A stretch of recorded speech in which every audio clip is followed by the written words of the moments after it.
please work?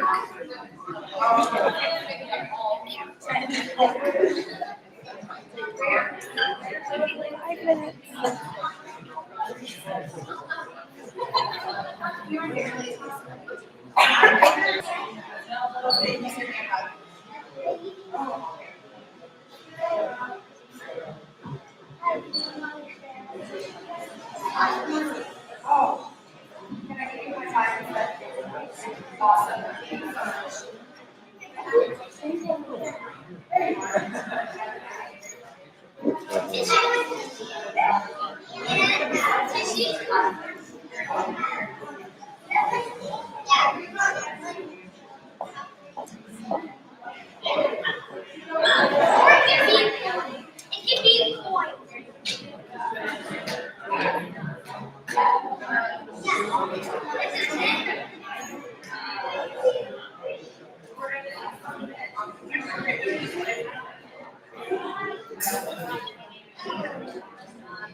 While we're all still gathering, sorry that was a little bit loud. While we're all still kind of getting our seats, I just want to take a quick second to remind everyone to please make sure that their phones are off so that we can do all this time together without interruption. Please come in and have a seat anyway. Thank you to our lovely ushers. You did a great job.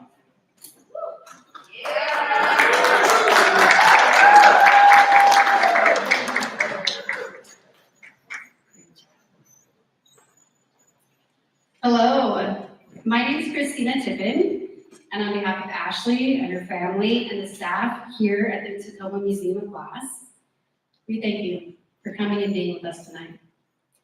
It is my distinct honor and my privilege to be with you during this time, for I have absolutely no greater calling in my life than to be here with your journey. When I began to write for this night, I found myself trying to really understand Ashleigh and her story and her impact on the world. And I thought about it a long time, and I realized I could tell you, possibly, of the funny, self-confident girl with a bend towards the eccentric and odd. I could definitely do that. I could tell you of her creativity, her passion for her work in healthcare.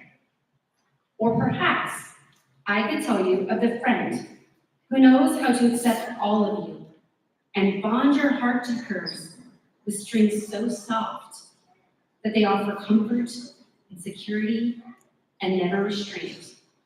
And yet somehow they hold you so firmly that you are confident they will never loosen. I could tell you of the woman who can make anyone feel like the most important person in the room simply by being in the room with you. Or just perhaps, I would tell you tonight of the passionate and loving wife that she chose to be. The wife who brought light and love into a man's life. Or perhaps it would be the stubborn girl who lives by her own standard of measure in every single thing she does. Or I thought again that I was maybe I should tell you about the wonderful, intentional, memory-building mother that she sought to be. That was pretty important. She sought to be the mother who would take her own life and her own wonder and create another generation who would carry her torch and change the world in her own unique way. I could tell you of her lifelong battle with her health and the passion that she has for others to take care of their own health. But that all felt woefully inadequate for tonight and all that she deserves to hear. Tonight felt as though it needed to be set apart in the chaos of this life. That for tonight, the world could spin only around her light. And I simply realized I couldn't do that on my own. That's why this is an incredibly special and unique night. While all of those things are exceptionally true, they are also lacking the fullness of her fire and her essence. So tonight, Ashleigh has designed and created a unique and precious gift intended to be reflective and to unfold before you. We hope that tonight, as you wandered around with the beautiful art and all the inspiration that you saw, we hope you have recognized the experience of the layers set before you. They were carefully chosen and laid out. This beautiful event is designed with as many facets as a jewel, and perhaps, hopefully, even as faceted and wonderful as Ashleigh herself. She personally has designed the night intended to be saturated with some sadness. Yes, for grief, it will have its due, but also to be saturated with light, with heat, and honestly, even a little magic. You guys have come together tonight as the people who have known and loved Ashleigh in her wonder, in her glory, through her best days and her worst. And as all of you know, Ashleigh continues to fight cancer. She has fought hard. She has suffered much at the hands of cancer. From the loss of her mother before her and the battles she fought from a young age, cancer is a thief. We know this. And it steals much from the body, including life, which is why Ashleigh wants to take the time now to remind you to pay attention to your own health, to fight always and to advocate for yourselves. For no one can listen to your body as well as you. And she asks me to tell you, do not brush away any sort of niggling doubt and then take no for an answer. No one cares for your life like you. She has an understanding and knows that each and every day is a gift, and it is not to be taken lightly or ignored. But just for tonight, we put that all aside. But only for tonight, because after that, she wanted me to tell you, pay attention to your health, because she said so, and she really does know it best. But just for tonight, a gift has been laid out before you and offered to each and every individual heart. And it honestly is a gift that many people never receive. You have been given a gift of time to say what needs to be said, to acknowledge before her where she can hear you all that your heart feels, and to make very, very sure that when the time comes that Ashleigh must be separated from you, you will have the peace to know that she truly understood your love and that you left nothing on the table. You leave no regrets of things you wish you had said to her, or the need to question, did she truly understand the depth and breadth of your love for her? Perhaps tonight is for a shared memory, or perhaps you'll tell her the vivid impact she made on your life. Tonight, you will get to make sure that she knows, without doubt, all that she is and will continue to be within you. Tonight is a night for connections and the intertwining of your hearts once more in a memorable and beautiful way. So today, I ask that you pull up a seat at the table of her life and sit before the exquisite setting designed just for you, right beside the most precious seat of honor. designed purely for Ashleigh. Tonight, we will feast together on her love, on her stories, on her humor, the light and the dark side. We will revel in the warmth of her vibrant, compassionate life. We will laugh together, and we will cry together. We will taste and smell the memories and the moments that life gifted her to you.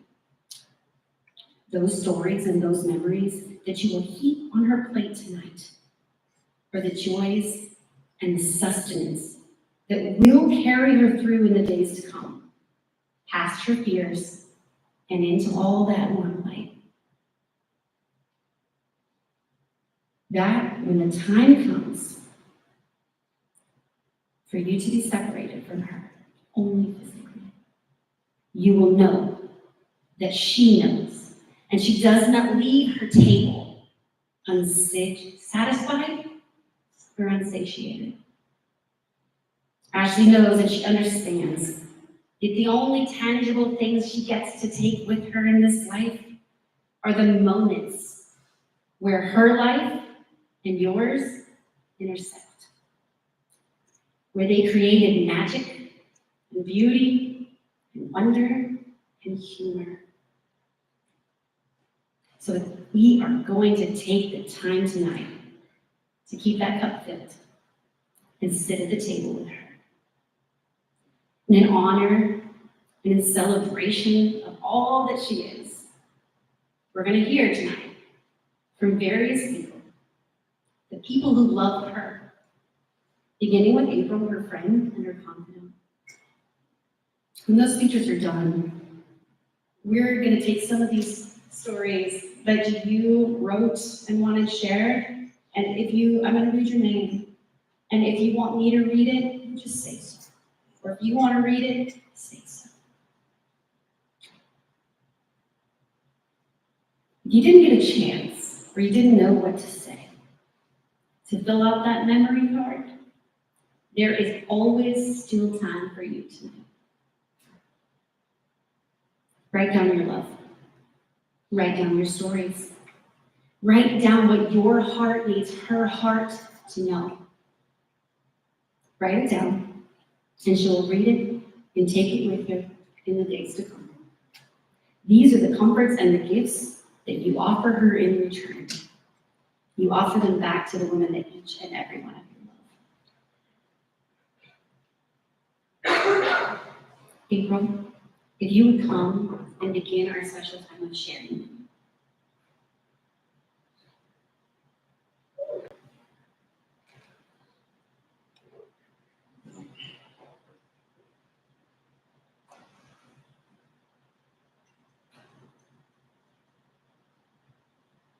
Hello. Hello.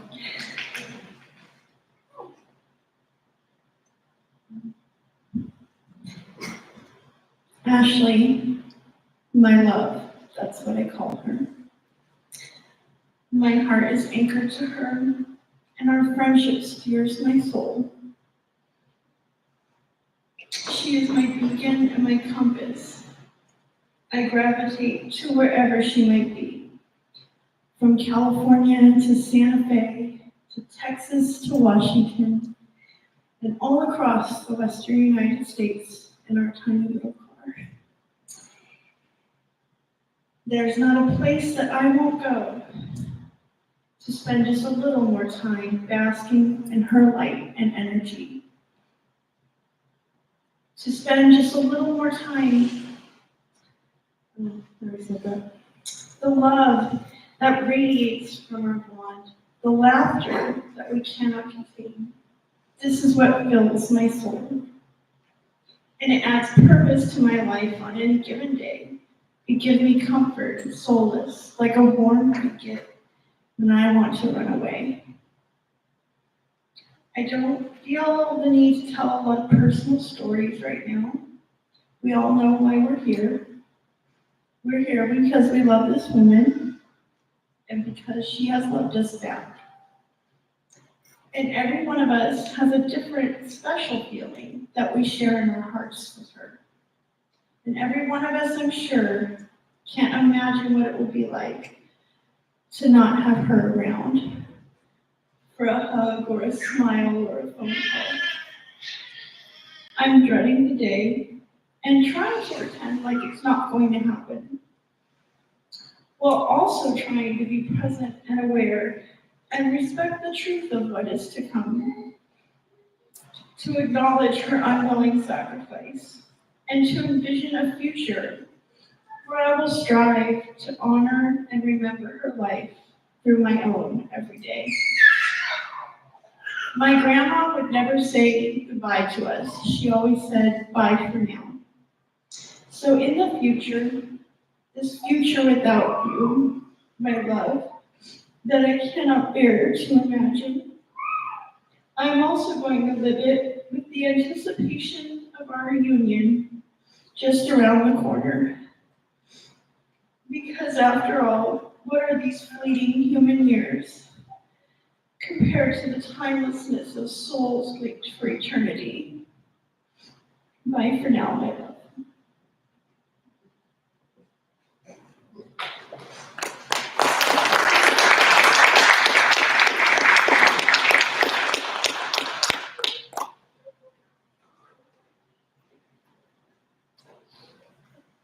I know that other family members have readings.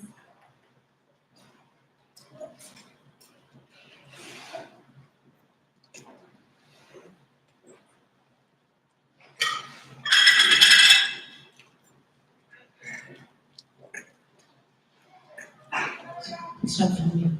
I think most of you know who I am. I'm Ashleigh's stepmom. Coming into a new family as a step-parent has very unique challenges. Ashleigh and Jonathan were old enough that I knew that I was not going to become a mother figure for them in many regards. And that's not what I wanted to be. What I wanted to be for them was what they needed me to be. Nothing more and nothing less. And I've tried to follow that from the beginning for the past, 18 years, something like that.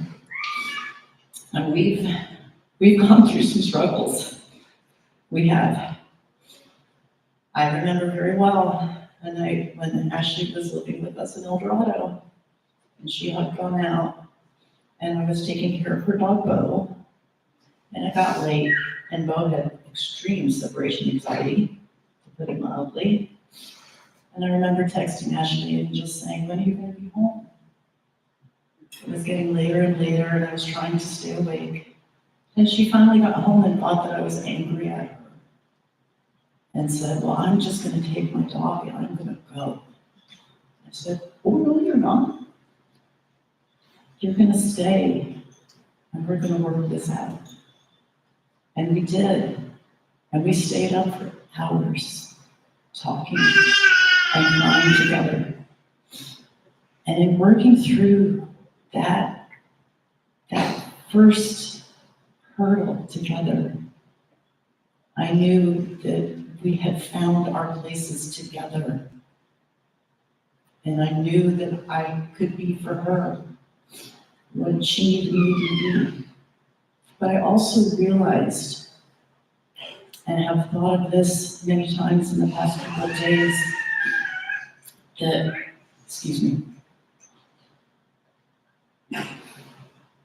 in having people, unique and lovely and amazing people in our lives, they will always be with us because of the things that we have learned from them and the ways they have gifted us with a different worldview. Everything from Ashleigh's fashion sense to her creative sense to pairings of things that I never would have thought would work together, and then it's brilliant. These are all things that have been gifts to me and gifts that I will hold with me until I too move on. And because of those gifts, she will be with me forever. And that is the most precious thing. Thank you.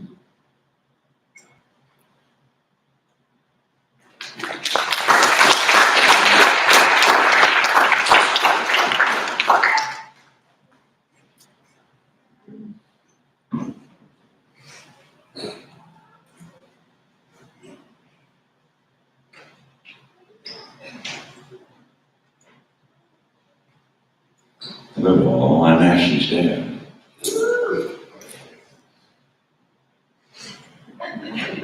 I had the dubious experience, I guess I could say, of having spoken eulogies too many times, to too many people too close to me. And I always did it off the top of my head. I would just think of some of the funny stories that I could tell about experiences I had with those people. The stories that would communicate the love I held for them. And this story was a little more important to me than to do off the top of my head. I couldn't figure out just how to approach this, and I thought maybe a little chronology, maybe sharing a little history with everybody would be useful. And being that old school guy, it's written down because the text would be too small for me to read on my phone. I'm thankful for the light over my shoulder, so pardon me, how do you like that? Is that making things better for you? Chris is our baby. Thank you for your word. January 16th, 1987, Ashleigh was born. Unfortunately, neither of the two people that were at the hospital that day, well, I was there and her mother was there, but two of my dear friends were there that day also.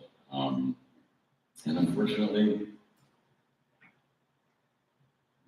one of them has passed, so he couldn't be here with us tonight. But January 16th, 1987, I remember it was, she was born by C-section. It was scheduled. Her grandmother had come to town to provide more support to me. We went to the hospital that morning. She was born at Glendale Adventist Hospital, which was where her mother was born. 24 years earlier, her mother had been born at that hospital. When she was born, I had opted for the boyer bath, if you know that. She was handed to me right out of the womb, into my arms, into a warm bath. And she was so calm. They, of course, if you've ever been in a delivery room, crying is part of the routine. Crying is a desirable part of the routine from the baby. And she did her little cry to make the doctors happy and get nice and pinked up. And then I held her in my arms and lowered her into the warm water, the bath water. And she smiled. I swear this 10-minute-old baby looked at me and smiled and didn't cry anymore. My mother told me about myself and my sister as babies. And she would often talk about how challenging my sister was as a child. Didn't sleep well, colicky. And I was the guy that slept 8 hours a night from the time I got home from the hospital. And she always said to me, I wished on you and your sister children like you, babies like you. And I got, that's what I got. I got the calm, cool, easy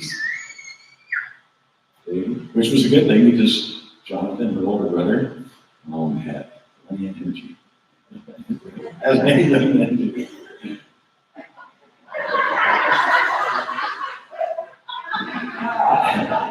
Yes, that is signature action. Well, that was a period. It was, as she reviewed this slideshow, she saw that picture, and I think it was, we referred to that as just this period of low cut cheese was unfair to a lot of people. So from the time I had her in my arms in that warm bath, her basic nature was evident then. She has forever been the observer. always watching, ever curious, always wanting to know, and ultimately one of the most thoughtful people I have ever known in the world, related to me and otherwise. As Christina referred to, I had a slightly different way of putting it, but she is like a light in the world. And people, I was going to say something, I was going to use the analogy of the moths to the flame, but it's people are attracted to her light. There's David.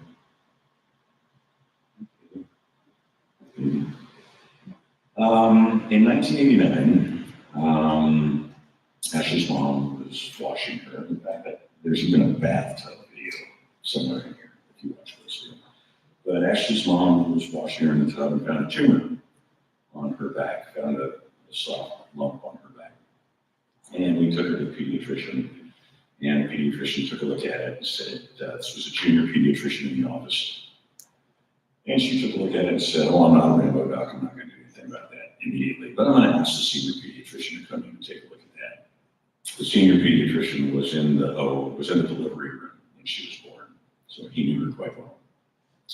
And he took a look at it, and his eyes got big, and he said, I'll be right back. And he went out of the room, and he called a surgeon, a pediatric surgeon, a pediatric oncological surgeon at Children's Hospital, who he had done a skill with, and asked if he had an opening immediately in his surgical schedule. We took her down for what we expected to be outpatient surgery the next 2 days later. And then about an hour into the surgery in the outpatient center, it was at Children's Hospital in Los Angeles. About an hour into the surgery, the surgeon comes out and asks Ashleigh's mom and I to step into a private room so he could speak with us. He was in Gannon's. We sat down and he told us that the pathologist in the OR gave it a 95% probability of a sarcoma, muscle cancer. And they immediately admitted her to 4 West, which was the cancer ward at Children's. So she's 2.5 years old in this time. And scheduled her to start chemo. And it took 3 weeks to get the final pathology back. And what they came back with was, it looks very much like rhabdomyosarcoma, but we've concluded that it isn't. It's this other, even more rare thing. And we got it all. And what little we know of this rare, it's called aggressive fibromatosis, what little we know about it says if we got it all, she'll be okay. We lived a life of quarterly scans, MRIs for a couple of years, and then twice a year, after 5 years, and then annually after 10 years. And during that time, her mother wished more than anything that it was her and not her daughter. And this is not to say that this is what led to her mother contracting cancer later. We know those kinds of wishes don't come true. But it was the first scare for us as parents. In 1992, we moved to Santa Fe, New Mexico, where I grew up, where Ashleigh's mom had fallen in love with the town. And we had spent every Thanksgiving there since we had met. Bought a house there, moved there. Ashleigh went to school, to elementary school there, Eldorado School, with her brother. In 1994, this is, boy, you could get whiplash on this one. In 1994, we were back in California, just in time for that Northridge earthquake, which convinced us to turn right back around and go to Mexico again, which we did a year later. And in 96, throughout all of this period of time, I was working a job at Emmy, commuting from New York City to Albuquerque, and then from New York to California, and then from California to New Mexico. It was a very busy time. We do the things that we think are the best things we can do for our families when we're young. But it had me gone a lot. And in 1996, it was a dream come true. And we all, the company that I had started with a partner, was able to pay me to work for us And we were all able to come to California and live in the same house. And that was particularly important to me because Jonathan was starting middle school then, and I thought, kids, elementary school is one thing, but junior high, middle school, things can start getting challenging for kids there. So we all came back to California, and kids finished middle school and high school in California. And something that I saw fill out and grow in Ashleigh were the same observations I had made so much earlier in her life about curiosity and thoughtfulness. She has proven to be the most tolerant, just as I said earlier, the most thoughtful and kind person I've ever met, the most tolerant person I've ever met. She doesn't take her cues from a person's appearance, from their speech, from their politics or religion or whatever it may be. She takes people from their action and who they present themselves as, who their real selves are. I think she sees through so much to see the person inside of everybody that she meets. The least judgmental person. I don't know that I've ever heard her render a judgment of any kind about anybody, except maybe the car that cuts me off, and then she's just trying to save me from getting aggravated. In 1998, her mother was diagnosed with breast cancer. She survived 9.5 years. When Ashleigh graduated from high school, the drama bug had bit her, and she enrolled at San Francisco State University, majoring in drama. It was a little bit too institutional, I think, that big scene at San Francisco State. In 2007, after 4 or 5 rounds of chemo, a couple of radiation, I lost count of surgeries, her mother's oncologist told us that mom was in her final months, and we immediately booked a bike trip with the kids and rode our bikes from Amsterdam to Bruges, Belgium, and just had the most marvelous time. Sometimes putting yourself in a completely different environment, a foreign environment especially, definitely will put you in a different place. We were just also happy to be there, spending time together. In 2012, so in 2007, Deidre passed away. Ashleigh and Jonathan both stayed in Santa Fe originally. I think we were all trying to take care of each other, but couldn't even take care of ourselves immediately after that. And in 2008, I met a woman, Chandler, who I married in 2000, who granted me the privilege of saying yes and allowed me to marry her in 2009. And what Chandler did for me is allowed me to believe that my first wife had guided us to be together and to me, knowing that Chandler was what I needed. Ashleigh learned from a real champion, from her mother, one of the most gracious, beautiful, and loving people that has ever graced the planet. We opened a bike shop, opened a spin studio in a bike shop, and both at one time or another, Jonathan and Ashleigh each worked for this bike shop. In 2012, I think, was your diagnosis, Ashleigh? 14, diagnosed with breast cancer, received treatment, and after completing treatment, opted to move to Seattle to help a friend open a business. It's a complete change of venue. She had dated Wes previously, and when she came to Seattle, he gave chase. Thank goodness he gave chase. We are all so happy that that happened.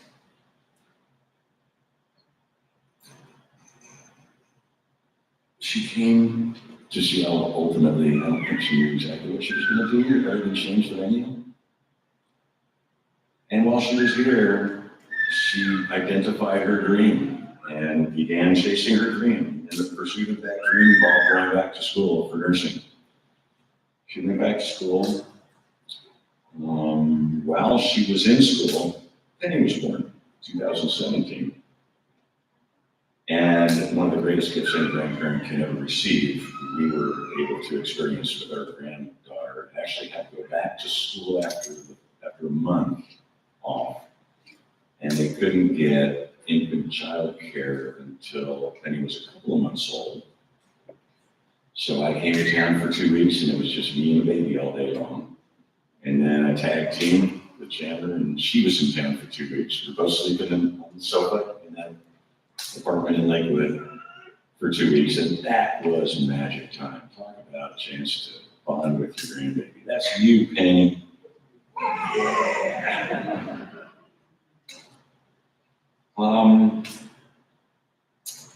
After she completed school, she was placed originally in an office that didn't really do a lot for her altruistic desire to help people, although it was helping people, the pain clinic, helping people. But she really wanted to be in women's healthcare. And after graduating, she and Wesley moved to Lacey, bought her first house, and she got her dream job at Planned Parenthood. And we were all so proud. And to be in that office in Olympia is kind of like being in an epicenter of it all.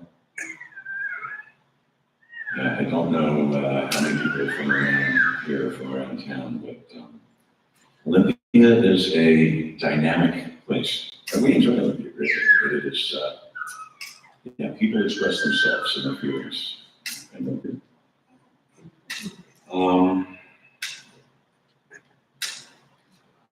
she would still be there today, were it not for the most recent diagnosis. And I had this tiny little guilty pleasure, I guess, that maybe could refer to is that the time that I've been able to spend with my daughter this last 4 years has been spectacular. I feel like Chandler and I are part of that family. Like when we come to that house, it's like we're coming home.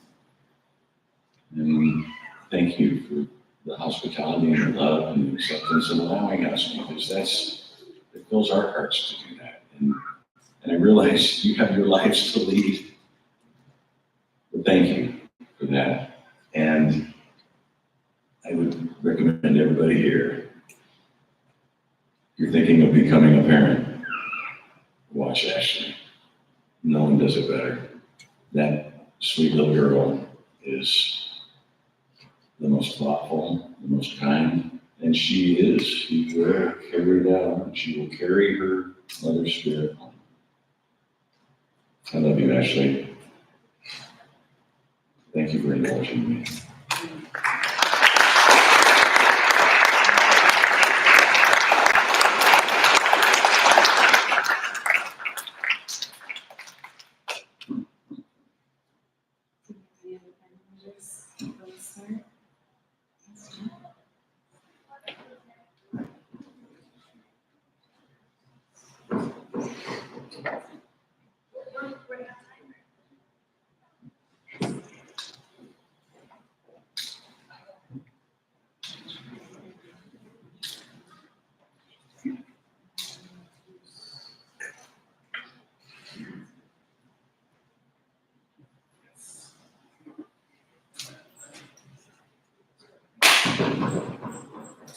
Hi, everybody. Thank you very much for coming. It means a lot to me. I can't imagine how much it means to Ashleigh. There are a few things more challenging than attempting to summarize a person's life for the purposes of grieving, celebrating, and accepting that our time here together is far too short. Of those challenges, there may be none more difficult than remaining kind in the face of exceptional adversity, to which, for better or worse, Ashleigh is no stranger. Ashleigh impresses me daily with her kindness born of an indomitable fortitude that has resided deep in the very fiber of her being since the day she took her first breath. I have had the immense honor and pleasure of watching my sister grow into an amazing human and a mother who is devoted, patient, loving, and focused on providing the best possible life for her daughter. Penny is the pudding that proves Ashleigh's hard work is paying off. You too, Leslie. We come together today to honor and celebrate you, Ashleigh. I love you, and I could not be prouder of the person you are and all that you have accomplished and will continue to accomplish with the legacy you leave behind. Thank you.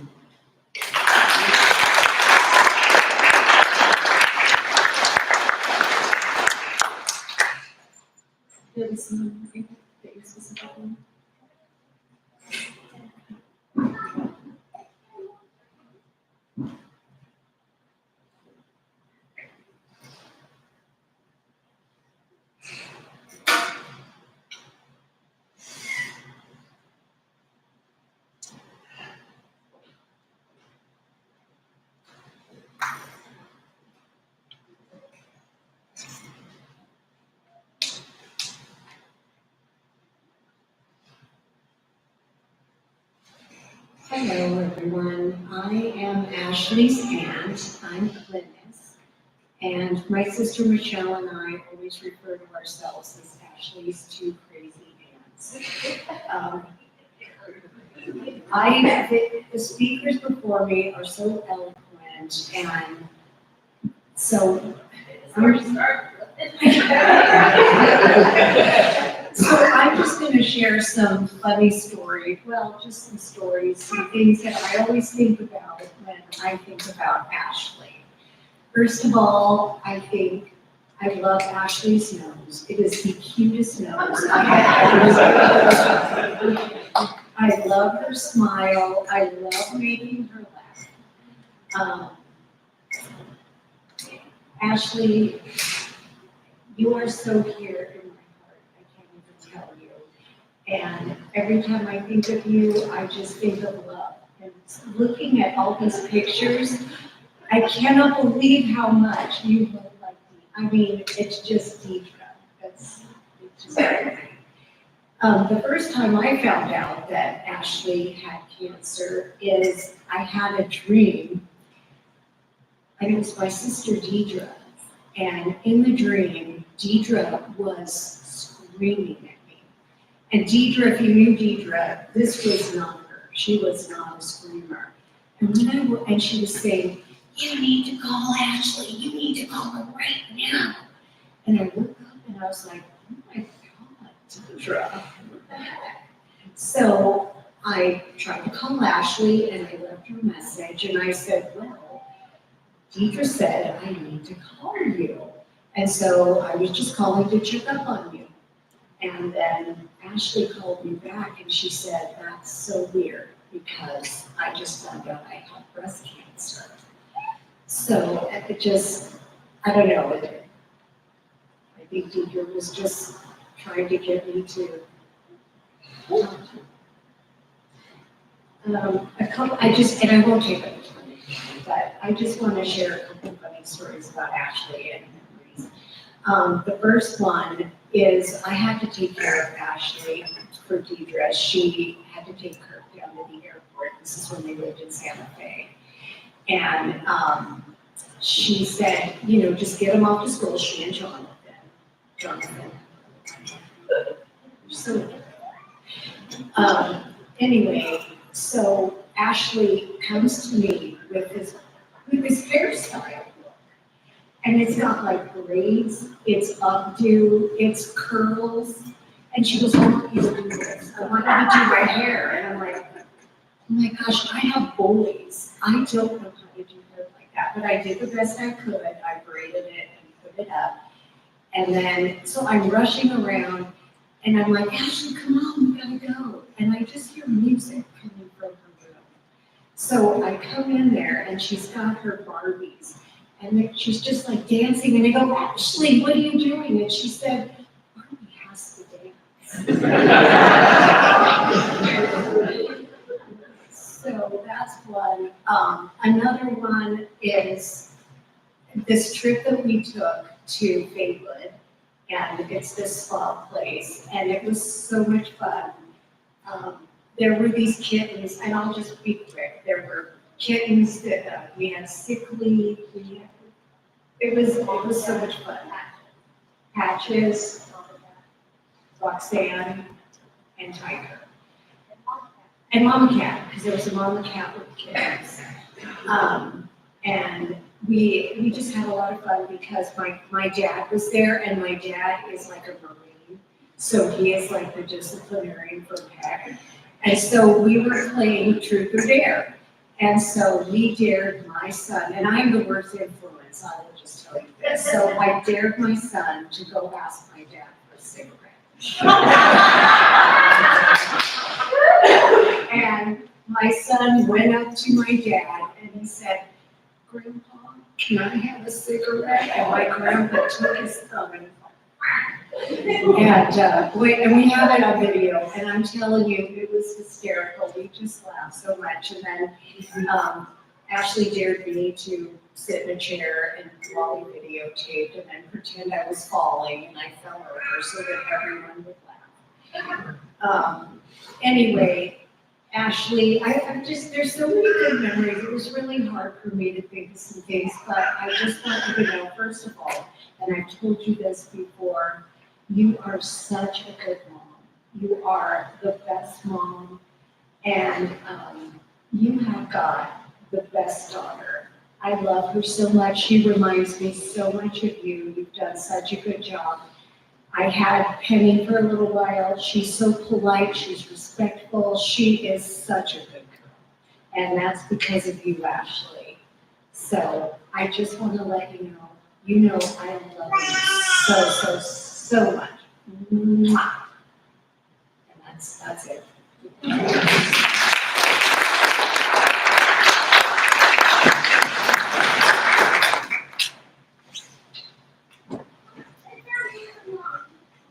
Before we move on to the stories in the buckets, did you have anybody else specifically that needs to speak?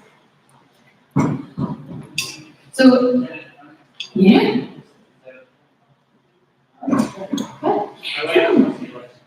I mean, come on. So much. Did you see all the beautiful pictures here? That is a very, very, very beautiful person, right? This, thank you for being my wife's best friend. My name is Honey. I am April's husband, and I'll just keep it short. But there's the Bible verse that I love. It says it's better to be patient than powerful. It is better to be wise than conquer a city. And I would say that you are a very wise person, Ashleigh, and that providence follows you, and that faith follows you, and happiness follows you. And all of these beautiful things, it's very difficult to find someone with your qualities. Life is a rough place. I grew up in Chicago, and I came out to Orange County. People aren't as rough, but you mean so much to April, and that means you mean so much to me. And your life is forever in my heart.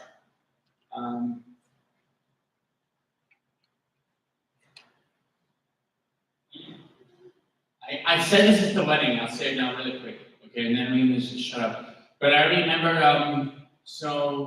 my mother passed away during COVID. She didn't die of it. We couldn't visit her, and I happened to be out in the West Coast and there in Chicago, and we couldn't have a service. And this was a lady who probably would have had 300 to 400 people attend because she fed the poor and everything else. And everything on, but not, and that year, I my mother always made sure to make me a cake. And then I happened to be at your house, and you celebrated my birthday, and you made sure to make me a cake. And I will always remember this slice, because it's not just a slice of cake, it's a slice of your soul. So, you're my wife's best friend. I'm sorry. And you need everything to run.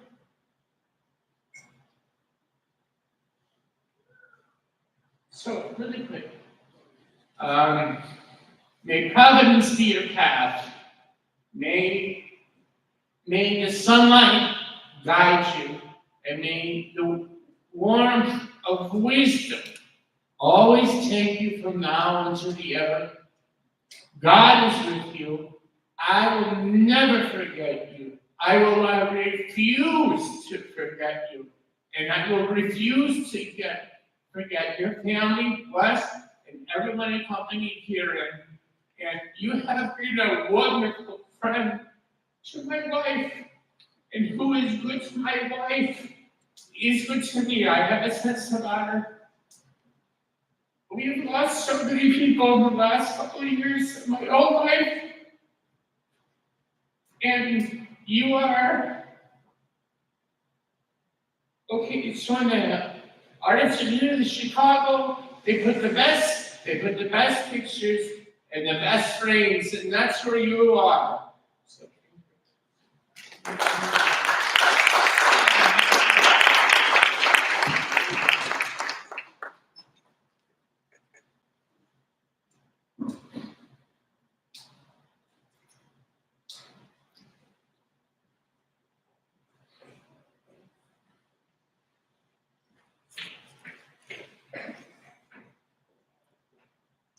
Hello, everybody. Aforementioned son and heir mentioned earlier, not cool. No, I'm smoking. So do we want levity or solemnity first? I leave that up to you.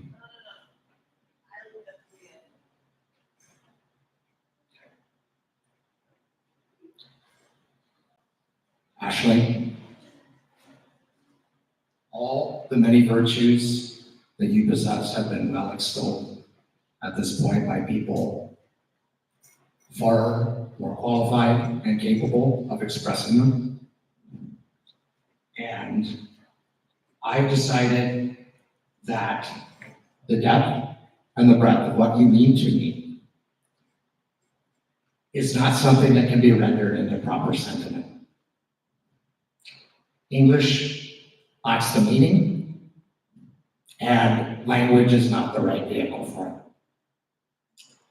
My love for you cannot be flattened to a magnitude, nor can it be a pithy sentiment. And so after many hours of agonizing and grappling, I choose to accept that communicating that is either ineffable or it is beyond my capability. I choose to embrace the imperfection in telling you that partaking in this life with you in the capacity that I have has been the highest honor. It is among the highest honors I will probably ever know. I carry that choice in embracing imperfection further, in letting the expression of that love take on the dimension of action and into the shape of commitment. Commitment to preserve your memory and spirit in all that I do. Commitment to observe always the traditions that we've shared together. And most importantly, commitment to always steward over and cherish our mutually beloved Penelope for as long as I draw breath. Thank you. I love you so much.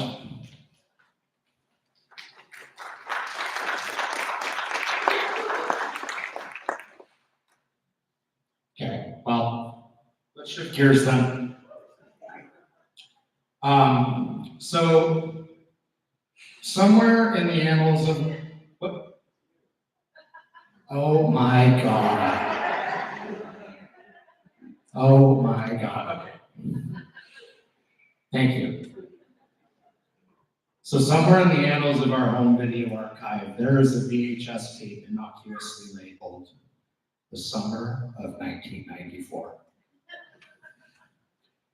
And somewhere in between grainy shots of Santa Fe and family dinners long past is a slice, an enactment, true crime is a masterpiece. I think you know what I'm talking about. So let me set the scene. Jonathan, Ron Goldberg, Ashleigh, Nicole Simpson, my brother Adam, OJ. Sorry, Adam, you're not going in for a career in politics.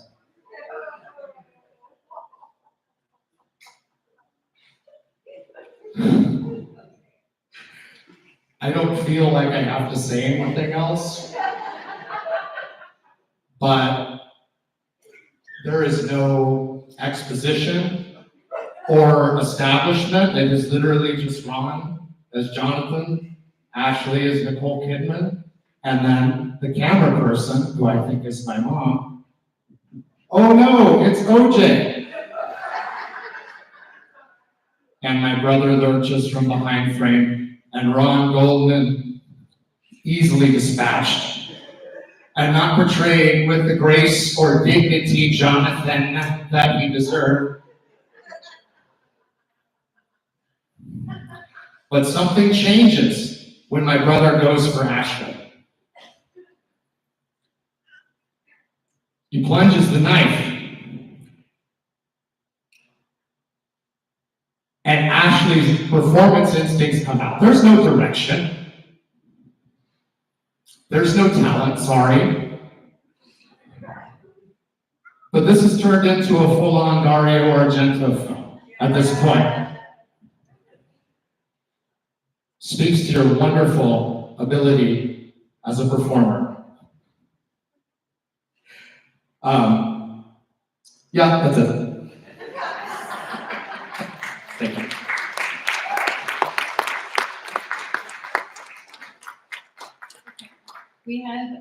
We're getting to the end of the sharing time, but we're gonna take one more, because I saw you from earlier. And then we're gonna go ahead and just read some of these quickly, and we're gonna spend some more time after this in private meeting out there, okay? We still have more time, but we're just gonna round this up just a little bit.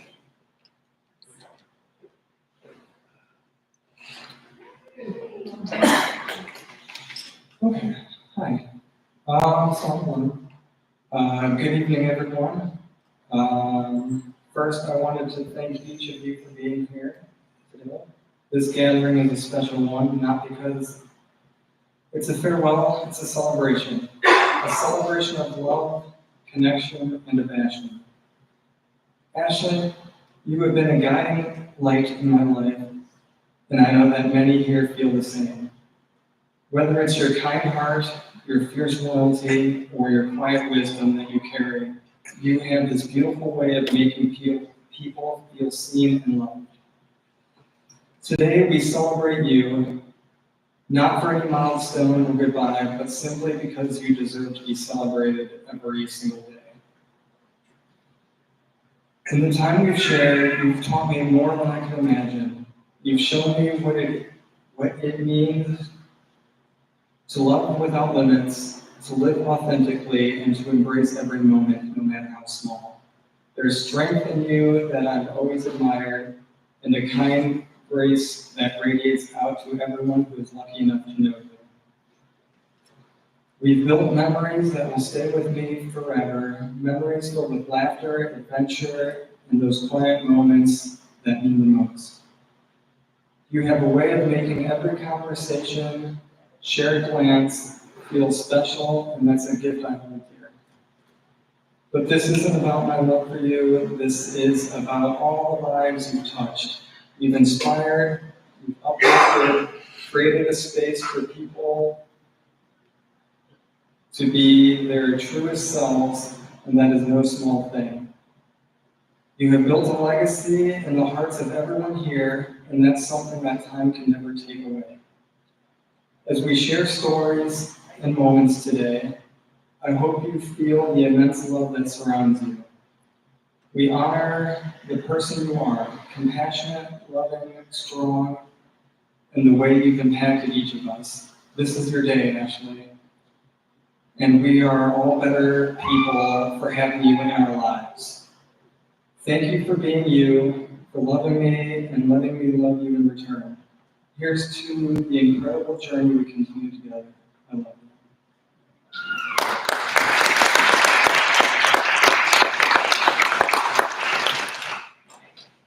For the sake of time, I am just going to go ahead and read these ones that you guys asked to be shared. And then Ashleigh has a few words also. Okay. We still have time for this one. Or should I pick them in at random? All right. This is from Cheryl. Ashleigh, the first time I met you in this life, I remembered the song I learned in Girl Scouts about friendship. Make me friends, but keep the old. One is silver and the other is gold. Because I knew we'd be friends, and maybe in another world already were. And to me, you're silver and gold and every other precious thing. I love you, Cheryl.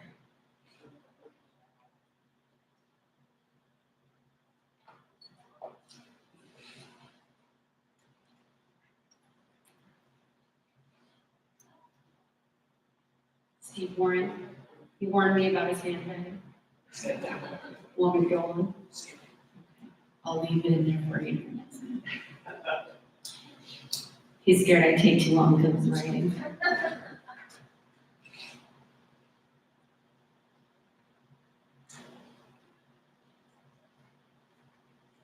Aunt Glennis, am I reading this one? Okay. That one's for you. She put it in your mouth bucket.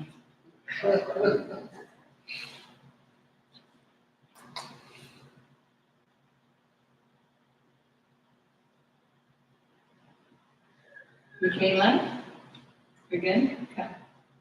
Ashleigh, you were always the cousin I looked up to. Your colorful hair, your style, and your personality were everything I strive to be. You are such an inspiration. Not only are you the coolest ever, you are also a wonderful human being. I remember when my daughter Layla passed away, and you gave me a little white stuffed bunny, and you told me it was Penny's favorite toy.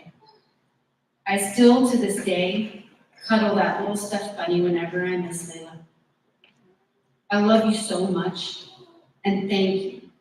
You don't know how much you mean to me. Love me.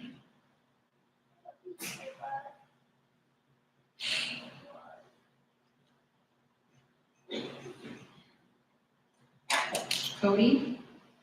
Good? You want that one first? I wrote those signs, so maybe my handwriting wasn't there.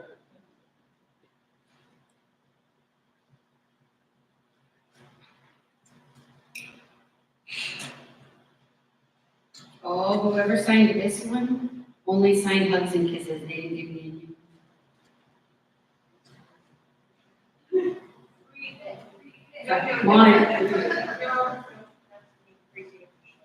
Okay, Crazy Aunt Michelle said no.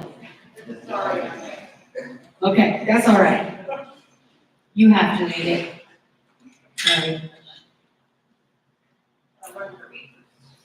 I mean, she has a lot in there, so.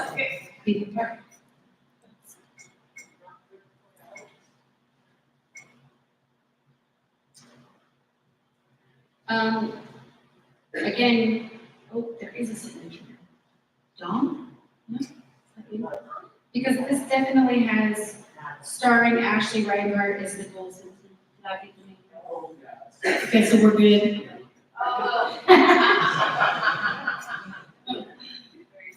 He ran up here, by the way. You are special because not many people run to be the one to share. I think that I'm here.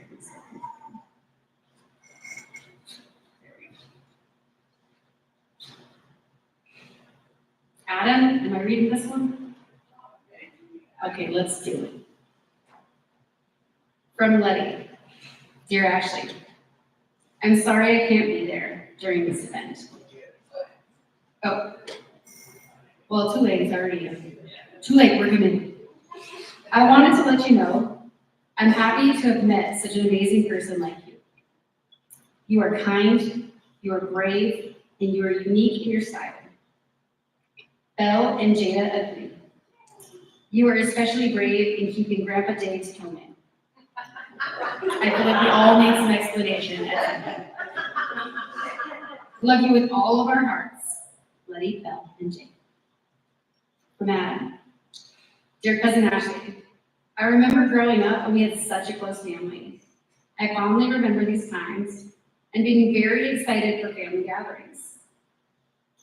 I recall when we lived in Morro Bay and I was explaining my electronic project and was happy that you found it interesting. And around then, thinking that my cousin was pretty cool.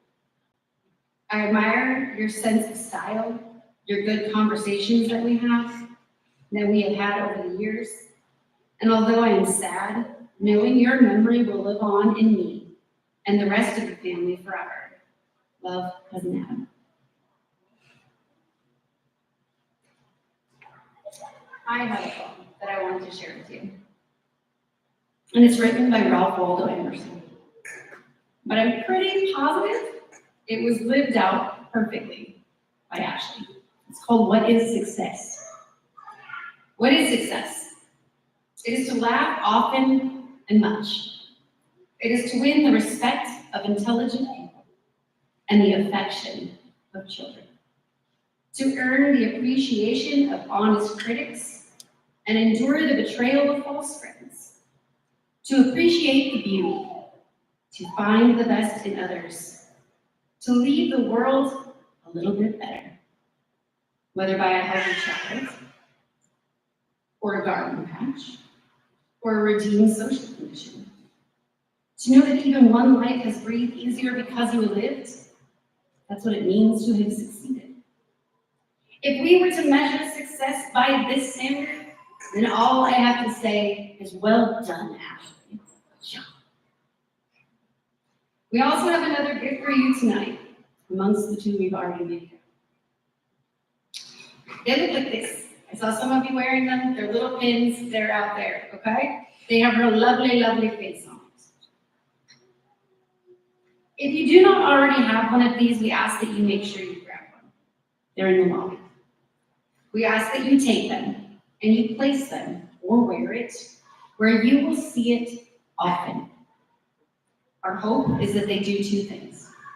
First, may they be a reminder to you that when you miss her, as you most surely will, may they then remind you of her consistent and generous love that she has left behind and inside of each of you.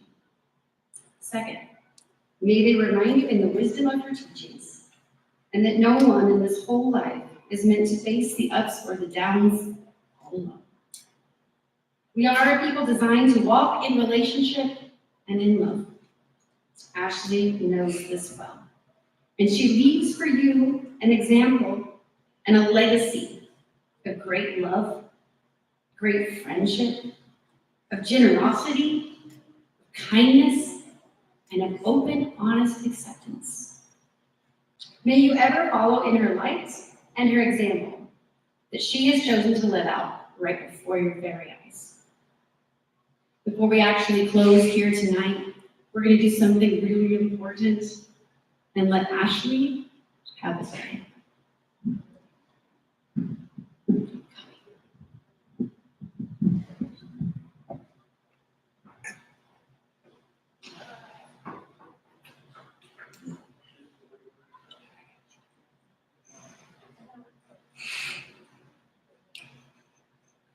everybody watch closely, because she's, very adept at turning this around. We got it. You got it. West.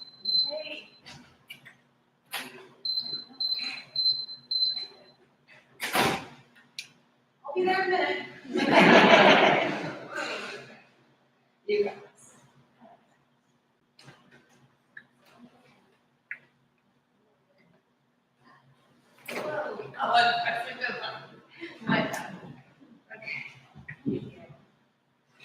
So hey, hello to everyone that I love. I want to come up here and give a genuine thank you to all of the people sitting in this room right now. I know it's not easy to make it out the door to meet friends for a local dinner, let alone fly for a day to spend 4 hours in a museum where the host is a dying gal. I know it's not something that happens often, and even while planning it, I would wonder, am I doing this right? But that's the fun thing about death, is there's no manual on how to do it correctly. There was only one thing I knew when I found out I was dying, and that was that I wanted to be surrounded by my friends and family and leave nothing unsaid. I am in such deep appreciation for all of you sitting here and your fierce support of me and my family. For that, I will be eternally grateful, and I'm putting in a good word for all of you on the other side. I wish there was enough time for me to take off my shoes and sit on the edge of the stage. I'm pretty close to that, though. Like a freshman philosophy professor, and discuss all my favorite stories with you, or to discuss death throughout time and what it means to you. But alas, time constrains me again. What I have done is left envelopes on the table in the lobby that has names on them but no addresses. And if you could address those, that would be so awesome. Because then I get to send you my stories that remind me of you. And you don't have to go on stage and read them. And maybe it'll have an anecdote or two about our relationship. It's not a necessity that you do, but I would love it if you did before you left tonight. Sorry. I made these bigger so I could read them, but now I'm like, oh my gosh, that's a lot of paper. So I'm going to give the mic to Christina so that she can guide us to our next adventure. But before that, one more time for the little ball in my soul that burns with colorful flame. Thank you, thank you, thank you, thank you, thank you, thank you, thank you. You got it in the back? Thank you. I love you all very much.